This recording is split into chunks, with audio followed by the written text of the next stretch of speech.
The emergency alarm screamed through the bridge of the UES Defender as it drifted near Jupiter's moons. Captain Jake Morrison rolled out of his bunk and stumbled toward the command center. His crew was already at their stations, faces lit by the glow of their screens. "What do we have, Rodriguez?" Jake asked his communications officer. "Unknown signal, sir. It's not from Earth or any of our colonies. The pattern is completely alien." Lieutenant Maria Rodriguez looked up from her console. With wide eyes, "Sir, I think this might be first contact." Jake felt his heart speed up. Humanity had been searching for alien life for decades. They had found empty worlds and dead civilizations, but never living aliens who could talk back. He moved to the main screen where strange symbols scrolled across the display. "Can we translate it?" "The computer is working on it now. The signal is repeating every few minutes. Whatever they're saying, they really want someone to hear it." The bridge fell silent, except for the hum of machinery. Jake watched the alien. Symbols dance across the screen. After 20 minutes, the computer made a soft beep. "Translation complete," the AI announced in its calm voice, beginning playback. The screen flickered and showed the face of an alien creature. It looked almost like a deer, but it walked on two legs and wore clothing. Its large eyes were filled with fear and desperation. "People of the stars," the alien said through the computer's translation. "My name is Elder Voss of the Zilani Federation. We send this message to anyone who might hear us. Our worlds are dying. Our people are being taken as slaves. We need help." The image changed to show burning cities and creatures being loaded onto dark ships. Jake's stomach turned as he watched the destruction. "The Kresh Empire has taken 12 of our worlds in the past year. They kill our forests. They poison our rivers. Right. They take our young to work in their mines until they die. We have tried to fight, but we are not warriors. We are farmers and healers and teachers." More images flashed across the screen. Families being separated, beautiful cities turned to ash. Green worlds stripped bare and left as brown wastelands. "We offer our knowledge of medicine and clean energy to any species that will help us. We only ask for protectors who can stand against the Kresh, please. If anyone receives this message, we are running out of time. Our remaining worlds cannot survive another attack." The message ended, and the screen went dark. The bridge was quiet. For a long moment, "My God," Rodriguez whispered, "they're being wiped out." Jake stared at the blank screen. "How far away is this signal coming from?" "About 40 light years, sir. The Zilani system, according to our star charts." "Send this to Earth Command immediately. Priority 1. Jake turned to face his crew and prepare a full report. This just became the most important message in human history. 3 hours later, Admiral Lisa Rodriguez sat in the emergency meeting room at Earth Command. The heads of all military branches were present, along with the President's advisors. They had just finished watching the Zilani message for the 3rd time. "What do we know about this Kresh Empire?" President Carter asked. "Very little, sir." Admiral Rodriguez pulled up a star map. "Our deep space probes have detected military activity in that region, but we assumed it was civil wars between unknown species. We had no idea one empire was systematically conquering others." General Paul Martinez leaned forward.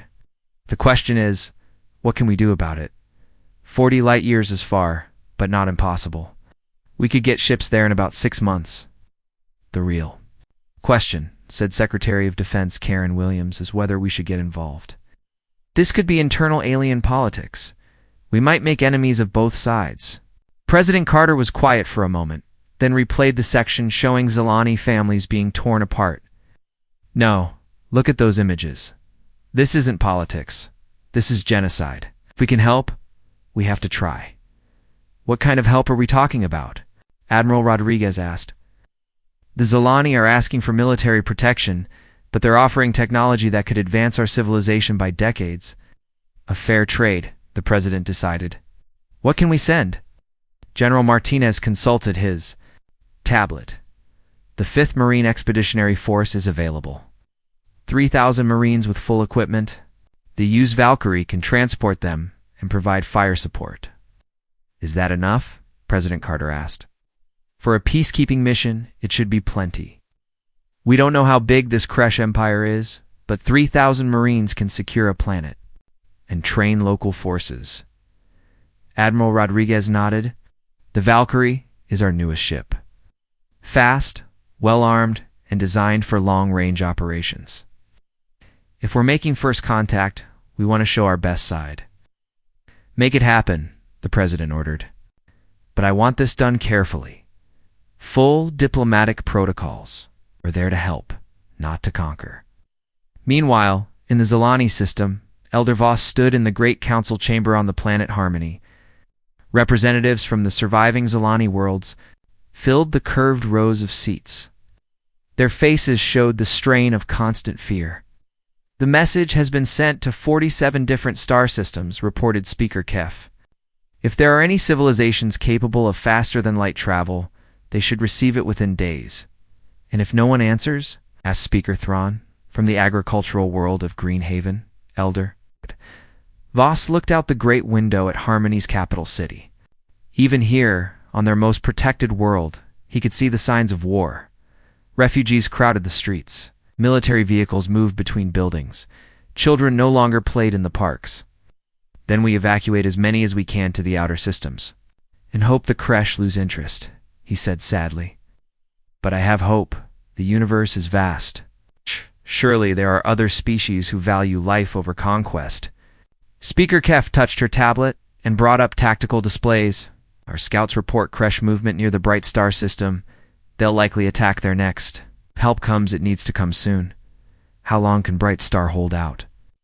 Elder, Voss asked. 2 weeks at most? Their defense fleet has only civilian ships converted for fighting. The Kresh will break through easily. Elder Voss closed his eyes. The Zilani had never been warriors. Their greatest conflicts in recorded history were disputes over water rights that lasted for decades because neither side could imagine actually fighting. They settled problems with long discussions and careful negotiations. The Kresh settled problems by burning everything down and taking what they wanted. Continue monitoring all frequencies, Elder Voss ordered. If anyone responds to our message, I want to know immediately. What if whoever answers is worse than the Kresh? Speaker Thren asked quietly. Elder Voss looked around the chamber at his fellow leaders. They were philosophers and scientists and artists. They had built a civilization based on growing things and healing the sick and teaching children. They had never hurt anyone. Nothing could be worse than the Kresh, he said finally. At least if we ask for help, we have a chance. Without help, we have none. As he spoke, the UES Valkyrie was already accelerating toward the edge of the solar system. In her cargo bays, 3,000 human Marines checked their weapons and studied what little intelligence Earth had gathered about the Kresh Empire. None of them knew they were about to change the balance of power in the galaxy forever. They thought they were going on a simple peacekeeping mission. The Zilani had asked for protectors and guardians. Earth was sending them something much more dangerous. They were sending humans. The EU's Valkyrie dropped out of faster-than-light travel at the edge of the Zilani system. Colonel Marcus Stone stood on the bridge watching the alien solar system appear on the main screen. 6 planets orbited a yellow star, and 3 of them glowed with the lights of civilization. Beautiful worlds, commented Captain Rachel Webb, the Valkyrie's commanding officer. Look at all that green. No wonder someone wants to take them. Colonel Stone nodded. Through his binoculars, he could see that the planets were covered in forests and grasslands. No deserts, no ice caps, no dead zones. These were garden worlds, where everything grew easily. Sir, we're receiving a transmission, reported the communications. Officer, it's from the planet Harmony. They're asking us to identify ourselves. Put me through, Colonel Stone said. He straightened his uniform and faced the camera. This is Colonel Marcus Stone of the Earth Defense Forces. We received your distress call and are here to provide military assistance. The screen flickered and showed Elder Voss. The alien leader looked older and more tired than in the original message. His large eyes showed relief and hope. Colonel Stone, we are grateful beyond words. I'm Elder Voss of the Zilani Federation. We have prepared landing. sites for your ships, and quarters for your people. Thank you, Elder Voss. How many soldiers did you expect us to bring? The alien paused and looked confused. We hoped perhaps a few hundred advisors and some defensive equipment. Our largest military force is 3,000 ceremonial guards. Colonel Stone felt his stomach sink. 3,000 ceremonial guards against an empire that conquered planets. Elder Voss, we brought 3,000 combat marines. But I need you to understand something. We came here to fight, not just to advise. Elder Voss looked even more confused. Fight. But surely you will negotiate with the Kresh first. Perhaps establish formal challenge protocols. Sir, with respect, the Kresh are burning your worlds and enslaving your people. There's nothing to negotiate. The alien's face showed genuine shock. You would attack them without speaking first. Without following proper war customs? Colonel Stone realized this conversation was going to be much harder than he thought. Elder Voss, perhaps we should meet in person to discuss our different approaches to warfare. 2 hours later, Colonel Stone stood in the Zilani Council chamber. On Harmony, the building was beautiful, made of living wood that had been grown rather than cut. Sunlight filtered through leaves that formed the ceiling. It was the most peaceful place he had ever seen. It was also completely indefensible. This is your military headquarters, asked Lieutenant Ashley Grant, the unit's intelligence officer. This is our council chamber, Elder Voss explained. Important decisions are made here through discussion and consensus. Lieutenant Grant looked around at the open walls and unguarded entrances.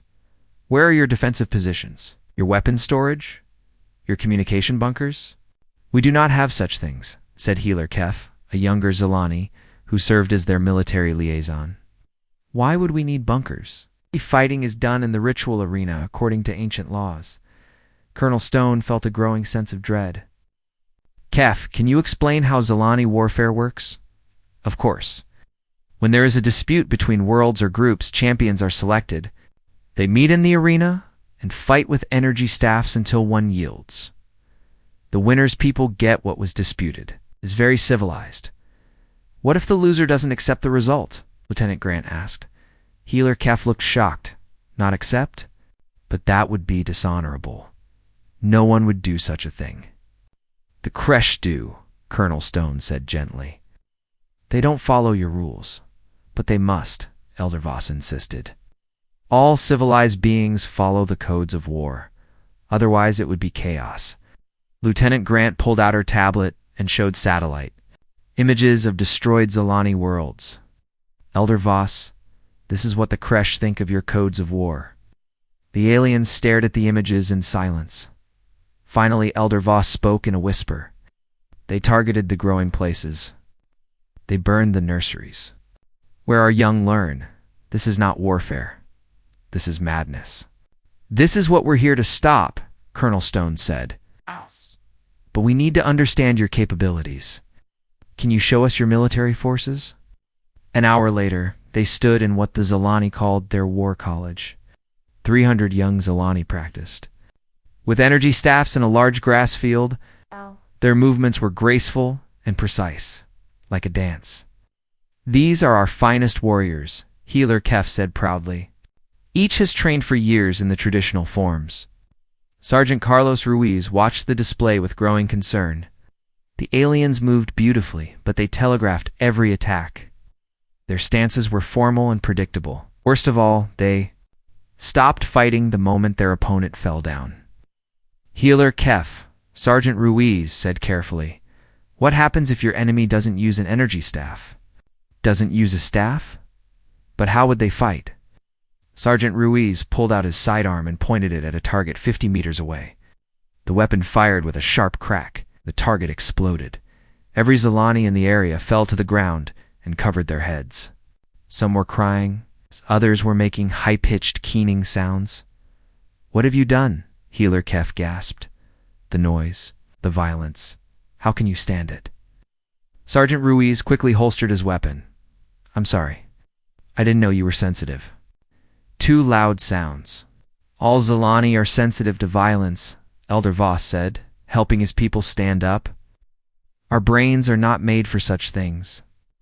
Loud noises, sudden movements, the sight of damage, it causes us great pain. Colonel Stone began. To understand the scope of the problem, Elder Voss, how do your people react when they're attacked? They run and hide until the danger passes. It is the natural response. And your warriors. They try to challenge the attackers to formal combat. If that fails, Elder Voss looked ashamed. If that fails, they run and hide too. Lieutenant? Grant shook her head. No wonder the Kresh are winning so easily. You're not soldiers, you're not even civilians. You're like children. We are a peaceful people, Elder Voss said with dignity. We build and grow and heal. We have never needed to be anything else. Till now, Colonel Stone said grimly. That evening, Colonel Stone held a briefing with his officers in the human temporary base. They had set up their equipment on a flat field outside the Zilani capital, complete with defensive positions, communication arrays, and weapon emplacements. Assessment, he asked. It's worse than we thought, Lieutenant Grant reported. Zilani have no military infrastructure, no defensive capabilities, and no psychological preparation for real warfare. They're completely helpless. What about their technology? Asked Captain Tony Martinez, the engineering officer. Advanced in some areas, primitive in others. Their medical tech is incredible. They can regrow lost limbs. Their energy systems are clean and efficient. But they have no weapons, no armor, no military vehicles. Can we train them? Colonel Stone asked. Sergeant Ruiz shook his head. Tried working with a squad of their warriors today. They can't handle the noise of gunfire. They panic when we shout orders. They physically cannot bring themselves to hurt anyone, even in training. So we're on our own, Colonel Stone said. Pretty much. 3,000 humans against however many Kresh are coming. Captain Martinez pulled up intelligence reports. Speaking of which, we've detected movement in the outer system. Large ships, heading this way. Estimate, they'll arrive in 72 hours. How many ships? At least 50, possibly more. If each ship carries 1,000 troops, we're looking at being outnumbered 20-1. The room fell silent. Finally, Colonel Stone spoke. Gentlemen, we came here to help these people. It hasn't changed, even if the situation is worse than expected. Sir Sergeant Ruiz said the Zilani think we're here to negotiate and maybe train their forces. They have no idea what real warfare looks like. Then they're about to learn, Colonel Stone said grimly. Because in 3 days, the Kresh are going to show them exactly what human warfare looks like too, outside the human base. Elder Voss stood with Healer Kef, watching the strange activity. The humans moved with purpose and efficiency that seemed almost mechanical. They built walls and dug holes and set up devices that hummed with power. They work so hard, Healer Kef observed, and they seem so tense. Do you think they're afraid? Elder Voss watched a group of humans practicing combat movements. They moved like predators, fast and deadly. Their faces showed no fear, only cold focus. No, he said quietly. I don't think they're afraid at all. I think we should be grateful. They're on our side. Why? Elder Voss watched as more humans unloaded weapons from their ship. Big weapons. Weapons that looked like they could destroy buildings. Because, he said, I'm beginning to think we didn't ask for help. We asked for something much more dangerous. The Kresh War fleet dropped out of hyperspace like a dark cloud blocking the sun. 50 massive ships hung in space above the planet Haven Prime, their black hulls bristling with weapons. On the flagship destroyer of worlds, General Thrax studied. The scanner readings with satisfaction. How many defenders? He asked his aide. Minimal resistance expected, General. The Zilani have evacuated most civilians, but we detect approximately 2,000 soldiers on the surface. General Thrax laughed, a sound like grinding metal. The Kresh were a warrior race, bred for conquest. They stood 8 feet tall with armored skin and natural weapons. To them, the plant-eating Zilani were barely worth calling enemies. 2,000 Zilani against 50,000 Kresh warriors. This will be over in hours. General, there's something unusual in the reports. Long range. Scans show some of the defenders are not Zalani. Different biology, different equipment. Mercenaries, the weak often hire others to fight for them. General Thrak waved a clawed hand dismissively. It makes no difference. Begin orbital bombardment of their cities, then land the troops. The surface of Haven Prime. Captain Elena Vasquez crouched in her command bunker and watched the enemy ships through her periscope. Around her, human Marines prepared their weapons and checked their equipment one final time. All units report ready, announced Sergeant Danny Kim over the radio. Copy that, Sergeant. Remember, we need to let them get close before we spring the trap. The Zalani observer, Healer Ren, watched the humans with fascination and terror. She had never seen beings so calm before a battle. The humans moved efficiently and spoke in quiet voices. They showed no panic, no fear, no excitement. They might have been preparing for a training exercise. Captain Vasquez, Healer Ren whispered, "There are so many enemy ships. Perhaps we should try to negotiate." Captain Vasquez looked at the young alien with gentle eyes. "Healer Ren, how many chances did the Kresh give your people on the other worlds?" "None. But surely if we explain that you are here to protect us, the only thing the Kresh will understand is force. Trust us." Kresh dropships screamed down through the atmosphere like meteors. They landed in the flat plains outside the human defensive positions, exactly where Captain Vasquez had hoped they would.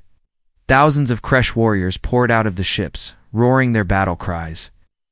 "Look at them," General Thrak said from his command ship. They cower in their holes, like frightened animals. Begin the assault. The Kresh attack followed their standard pattern. Massive waves of infantry would charge the enemy positions while overhead support cleared out any resistance. It had worked on every Zalani world they had conquered. They had never fought humans before. "Enemy in the open," reported Corporal Lisa Chang from her sniper position. "Range 1,200 meters and closing." "Hold fire," Captain Vasquez ordered. "Let them get closer." The Kresh charged across the plain in a solid mass, their war cries echoing across the battlefield. To General Thrak watching from above, it looked like certain victory. 50,000 warriors against a few defenders hiding in trenches. 800 meters, Corporal Chang reported. Hold. 600 meters. Hold. Healer Ren was shaking. The ground trembled under the feet of thousands of charging Kresh. Their roars grew louder and more terrifying. "Captain, they're almost here. 400 meters, Corporal Chang said.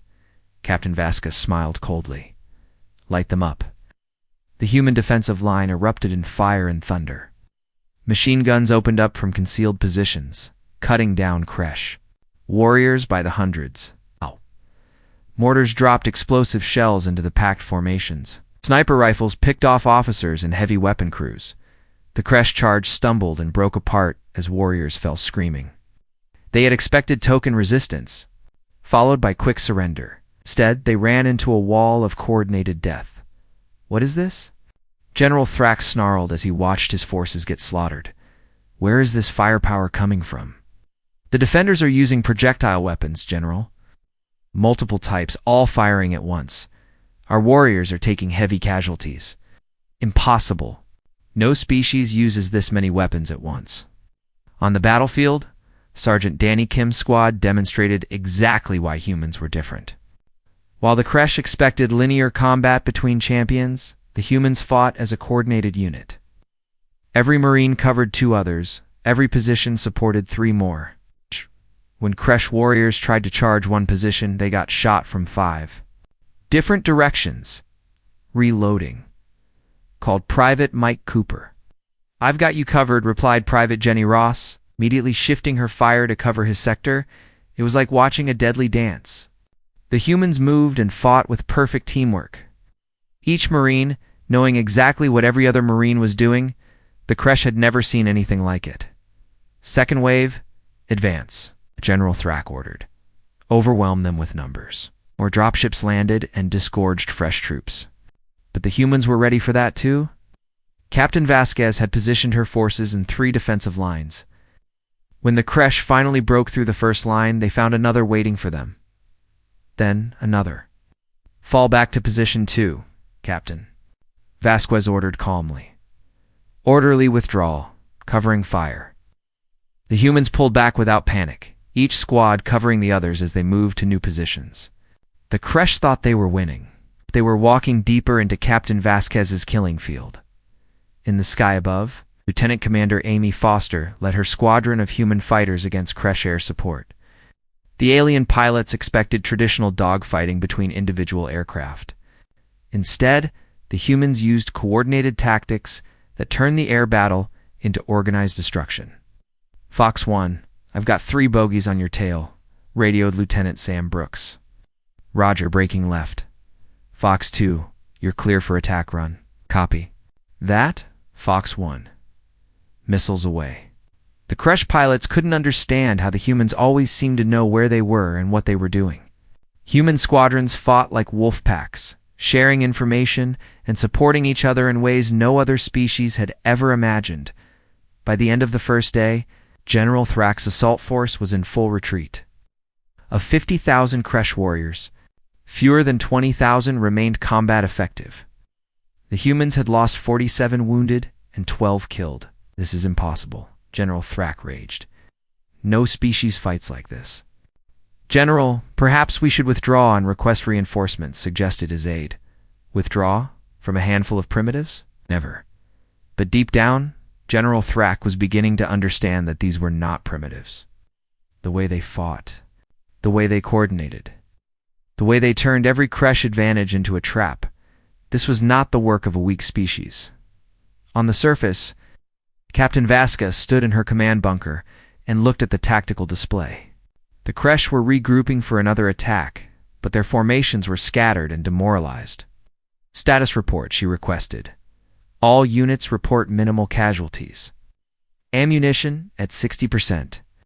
Morale is high, reported Sergeant Kim, healer. Ren stared at the battle reports in shock. How is this possible? They had so many warriors. Numbers don't matter if you don't know how to use them, Captain Vasquez explained. The Kresh fight like individuals. You fight like a single organism. But the violence, the noise, the destruction, how do you stand it? Captain Vasquez looked at the young alien with something approaching pity. Healer Ren, this isn't violence. To us, this is just Tuesday. I don't understand. Humans come from a world where everything tries to kill everything else. We've been fighting for survival since before we could walk upright. War isn't something we learned, it's something we are. That night, as the Kresh licked their wounds and planned their next assault, word of the battle spread throughout the galaxy at light speed. The Zilani Federation, previously considered the weakest civilization in known space, had somehow acquired protectors who could destroy Kresh armies. Other species began to take notice. If these mysterious humans could stop the Kresh, what else could they do? General Thrak, staring at the casualty reports from his first day of fighting, was beginning to ask himself the same question. His warriors were the most feared in the galaxy. His tactics had conquered a dozen worlds, but these humans fought like nothing he had ever encountered. They fought like they were born for war, and the terrifying part was, they were just getting started. News of the Battle of Haven Prime spread across the galaxy faster than anyone expected. Within days, alien governments throughout known space were sending messages to Earth. Some wanted to hire human soldiers. Others wanted to make trade deals. A few wanted to surrender before humans even knew they existed. Major Ryan Campbell found himself commanding human forces on 12 different worlds within 6 months. Every time the Kresh attacked a planet with human defenders, they lost. Every time they tried new tactics, humans adapted faster. The galaxy watched in amazement as the most feared empire in space began retreating from fights. Sir, we have another request, reported Lieutenant Beth Anderson, handling communications at the New Earth Embassy on Harmony. The Torvan Republic wants protection from the Nexus pirates. They're offering their gravity manipulation technology. The Hinari Collective wants us to train their security forces, added Sergeant Will Parker. They're willing to share their crystal computing systems. Major Campbell rubbed his temples. Oh. How many requests is that this week? 47, sir. From 32 different species. The irony was not lost on him. Earth had sent one small force to help one desperate species. Now half the galaxy wanted human protection. What had started as a simple peacekeeping mission was becoming an interstellar empire. Ambassador Helen Carter arrived on Harmony 3 months after the battle. She had been Earth's top diplomat for 20 years, but nothing had prepared her for representing humanity to dozens of alien civilizations at once. "The situation is completely unprecedented," she told Major Campbell during their first meeting. "We have requests for military alliances, trade partnerships, and technology exchanges coming in faster than we can read them. What does Earth Command want us to do, officially? Proceed with caution and maintain diplomatic relations." Ambassador Carter smiled grimly. "Unofficially? Every government on Earth is very interested in alien technology that could solve our energy crisis, cure diseases, and advance our space program by centuries. And in exchange, we provide military protection. It seems humans have a natural talent that every other species wants to buy." Meanwhile, in the depths of space, Emperor Vex of the Kresh Empire stared at the reports from his generals with growing rage. In 6 months, human forces had defeated every Kresh attack. Worse, species that had been easy prey for generations were now hiring human protectors. "How many worlds have we lost access to?" he demanded. 17 systems, my Emperor," reported General Thrak, his armor still scarred from the Haven Prime disaster. "The humans have defense contracts with most of our former target planets, and our casualties. 300,000 dead, 500,000 wounded. Morale among the troops is—" General Thrak paused. "The warriors are afraid, my Emperor. They call humans the Deathworld spawned and whisper that they cannot be killed." Emperor Vex slammed his fist on the command table. "Impossible. They are just another weak species." "No, my Emperor, they are not." General Thrak pulled up battle recordings. "Watch how they fight. They move like a single mind controlling thousands of bodies. They adapt to new situations instantly. They turn our own tactics against us." The recording showed human Marines in action, where Kresh warriors charged bravely but individually. Humans flowed like water, always supporting each other, always working together. "They fight like they were born in hell," General Thrak said quietly. And perhaps they were. Emperor Vex studied the recordings for hours. Finally, he made a decision that would change galactic history forever. "Prepare the Grand Armada," he ordered. "Every ship, every warrior, every weapon we possess. We will attack their home world and end this threat once and for all. My Emperor, that is over 1 million ships. Our entire military force?" "Exactly. We will show the galaxy that numbers still matter. No species, no matter how clever, can stand against the full might of the Kresh Empire." 6 months later, the largest military fleet in galactic history approached Earth's solar system. 1 million Kresh ships, carrying 50 million warriors. With Emperor Vex himself commanding from the super dreadnought, Final Victory, Admiral Lisa Rodriguez, met them at the edge of the solar system with Earth's home fleet. 187. Human ships against 1 million alien vessels. "Sir," reported Captain Jennifer Walsh from the flagship U.S. Prometheus, "enemy fleet is requesting our surrender. They're offering to spare Earth if we withdraw all human forces from alien space." Admiral Rodriguez looked at the tactical display. The Kresh fleet stretched across space like a dark cloud. Even with Earth's home field advantage, the odds were overwhelming. "Send a reply," she ordered.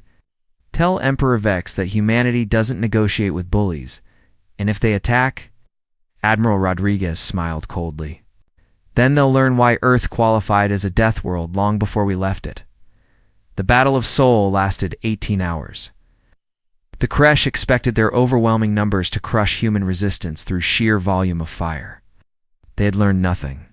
From their previous defeats, human ships, designed to operate in Earth's hostile solar environment, proved devastatingly effective against vessels built for conquering garden worlds.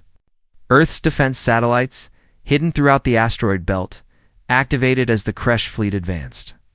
Solar flares redirected by human technology disabled thousands of alien ships, but the real surprise came when Earth's defensive strategy, revealed itself. The humans hadn't just prepared to defend their home system, they had turned it into the galaxy's largest weapon. How are they doing this? Emperor Vex screamed as another section of his fleet disappeared in explosions.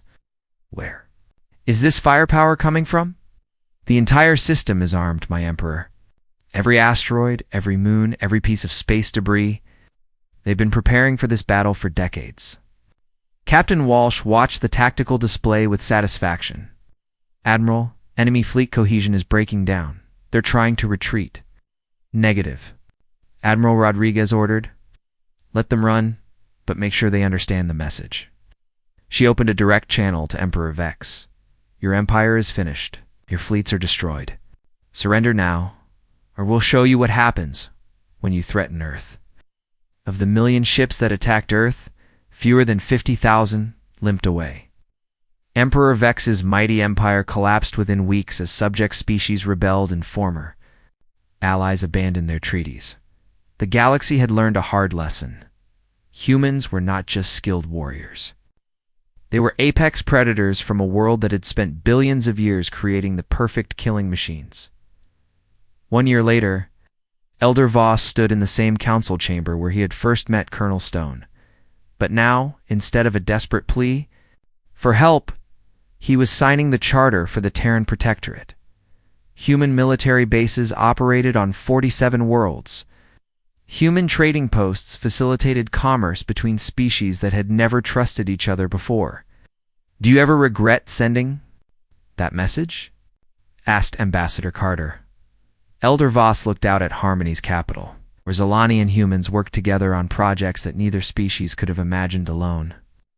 Human medical knowledge combined with Zilani healing technology was eliminating diseases across the galaxy. Human engineering merged with alien sciences was solving energy crises and environmental problems.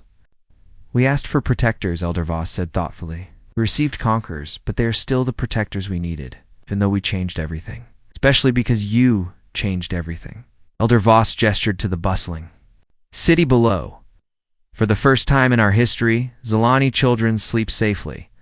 Our farmers grow crops without fear. Our teachers can plan for the future instead of worrying about survival. And the cost. Elder Voss was quiet for a moment. The cost is learning that the universe is a much more dangerous place than we believed. But also learning that there are species willing to stand between the darkness and the light. Ambassador Carter nodded. The galaxy is different now. Yes. It is better. Outside the council chamber, human marines stood guard alongside Zilani peacekeepers. In the sky above, human ships patrolled next to alien vessels. Throughout the galaxy, predator species thought twice before attacking prey species. Knowing that somewhere humans might be watching, the Zilani had asked for help. And Earth had sent them exactly what they needed. They just hadn't realized what they needed was to meet the most dangerous species in the galaxy, and the most dangerous species in the galaxy turned out to be willing to use that danger to protect those who couldn't protect themselves. The universe was a safer place because Earth's children had left home, even if the universe wasn't quite sure how it felt about that yet.